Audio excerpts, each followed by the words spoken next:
कोई भी काम अगर सही घड़ी पल में शुरू किया जाए तो उस काम के सफल होने के आसार बहुत ज्यादा बढ़ जाते हैं। लेकिन ठीक इसी तरह से किसी भी काम को अगर किसी गलत समय पे शुरू कर दिया जाए, वो काम डिले भी होगा, वो काम फेल भी हो सकता है और उस काम की वजह से आपके जीवन में कोई ना कोई खराबी भी आ सकती है।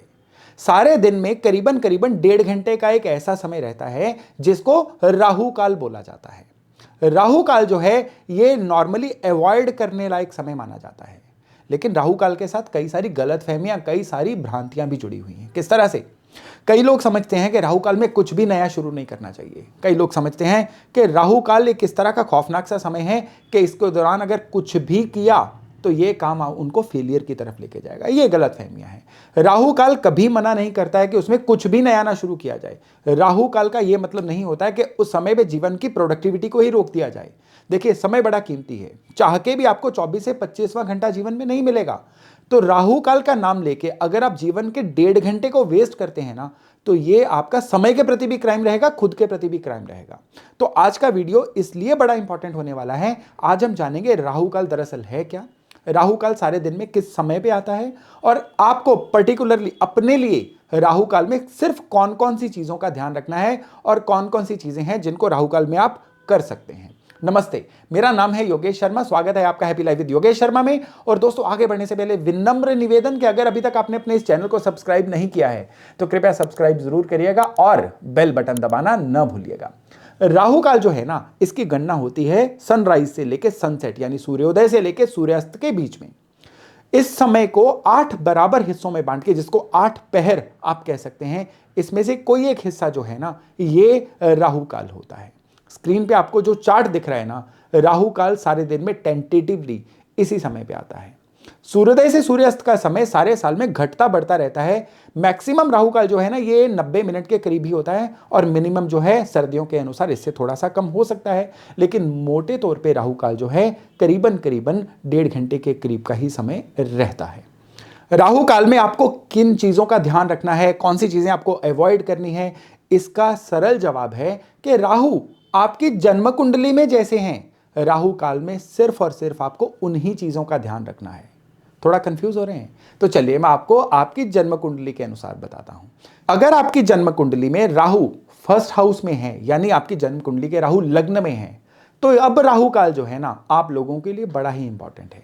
अब आपको राहु काल में कुछ भी नया शुरू नहीं करना है। कोई भी ऐसी चीज जिसका प्रभाव आपके लिए पैसे के रूप में हो, कोई ऐसी चीज जिसका प्रभाव आपके लिए आपकी ब्रांडिंग के रूप में हो, कोई ऐसी चीज जिसके नतीजे आपके लिए आपकी एजुकेशन या आपके किसी भी रिश्ते नाते के रूप में मैटर कर रहे हैं, राहु काल के दौरान आपको वो हर चीज अवॉइड करनी है।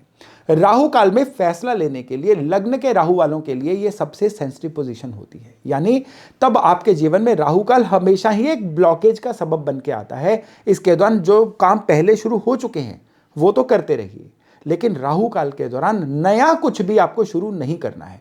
इवन अगर आपकी राहु काल के दौरान इंटरव्यू भी आ गई है ना, तो आपको राहु की कोई चीजें दान करने के बाद ही उस इंटरव्यू में जाना चाहिए। तभी राहु काल का जो प्रभाव है आपके लिए मिनिमाइज हो सकता है।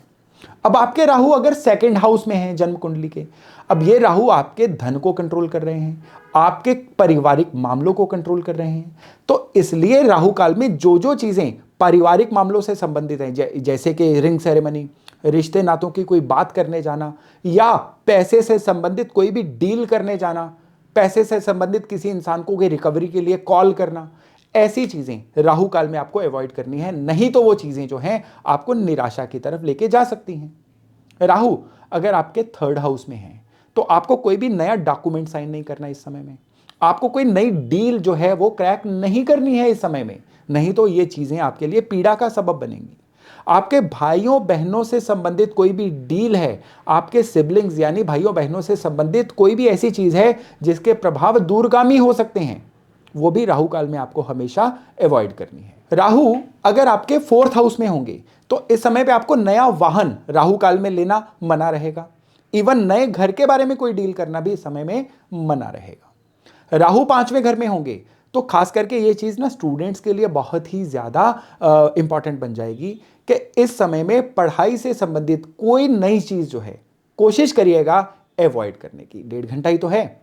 और इस समय जो लोग शेयर बाजार में डील कर रहे हैं उनके लिए ये पोजीशन बहुत ही ज्यादा इंपॉर्टेंट हो जाएगी। इस समय में शेयर बाजार कमोडिटी से संबंधित कोई भी बड़ी डील आपको नहीं करनी है। राहु छठे घर में होंगे तो इस केस में नॉर्मली देखा गया है कि आप कोई भी काम राहु काल में कर सकते हैं। यहां पे राहु आपके लिए सदा सहायक ही रहेंगे। राहु सातवें घर में रहेंगे तो आपको अपने जीवन साथी से संबंधित कोई बड़ा फैसला राहु काल के दौरान नहीं लेना है। नई पार्टनरशिप जो है ये आपको राहु काल के दौरान अवॉइड करनी है। अष्टम घर के राहु रहेंगे तो भी राहु काल जो है आपको कोई बहुत ज्यादा ट्रबल नहीं देगा। आप इस समय पे भी राहु काल के दौरान अपनी रोजमर्रा की चीजें, इवन नई चीजें भी जो है कंटिन्यू रख सकते हैं। नौवें घर के राहु रहेंगे तो विदेश यात्रा से संबंधित कोई चीज, इवन कोई भी दूर की यात्रा रहेगी तो भी आपको राहु काल के दौरान नहीं करनी है। इवन इस समय पे अगर आप घर में कोई धार्मिक आयोजन करवा रहे हैं, कोई पूजा पाठ हवन यज्ञ करवा रहे हैं, तो राहु काल का भी आपको खास ध्यान रखना है। इस समय में राहु काल के समय में ऐसी चीजों को आपको अवॉइड करना है। अगर आपके बर्थ चार्ट में आपके 10वें घर में राहु हैं तो राहु काल में आपको क्या करना है, काम कारोबार, अपने किसी भी रोजगार से संबंधित कोई फैसला राहु काल के दौरान हरगिज नहीं लेना है। 10वें घर के राहु वालों के लिए अगर राहु काल में वो कोई ऐसी डील या कोई ऐसी चीज फाइनलाइज करते हैं ना, तो वो उनके काम कारोबार के लिए बहुत ही ज्यादा नेगेटिव हो जाती है।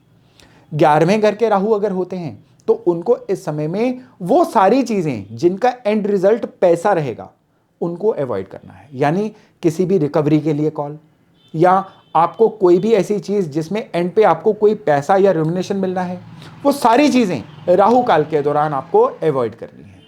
और 12वें घर के राहु रहेंगे, नॉर्मली तो ये अच्छे ही होते हैं, लेकिन फिर भी विदेश जाने के लिए अगर आपका कोई भी वेंचर राहु काल के दौरान फाइनलाइज हो रहा है तो इसको अवॉइड करिएगा, नहीं तो ये यात्रा जो है आपकी शायद सुगम नहीं रहेगी। राहु काल के दौरान लोग अगर हर चीज में वहम करेंगे तो ये उनके लिए ना केवल समय को बर्बाद करने का एक साधन बनेगा, बल्कि राहु काल की सही परिभाषा ना जानने की वजह से वो जीवन में कई अच्छी चीजों से वंचित रह सकते हैं। तो आज ही अपनी जन्म कुंडली निकालिए, देखिए आपके राहु जो हैं कुंडली के किस घर में हैं। जो जो चीजें मैंने बताई हैं राहु काल के दौरान केवल आपको वही चीजें अवॉइड करनी है, बाकी सारी चीजें जो हैं राहु काल के दौरान कंटिन्यू रखिए, चलने दीजिए। आप यकीन मानिए यहां पे आपको किसी भी तरह की कोई दिक्कत नहीं रहेगी। तो दोस्तों, मैं आशा करता हूं कि राहु काल की ये जो जानकारी है आप स्वयं पे अप्लाई भी करेंगे, और आपके आसपास अगर इसको लेके कोई भ्रांतियां भी फैली हुई हैं ना, तो आप इस जानकारी के माध्यम से उनको भी डाइल्यूट करने की कोशिश करेंगे। तो चलिए जल्द मिलते हैं एक नए टॉपिक, एक नए विषय के साथ। अपना खूब ध्यान रखिएगा। नमस्ते।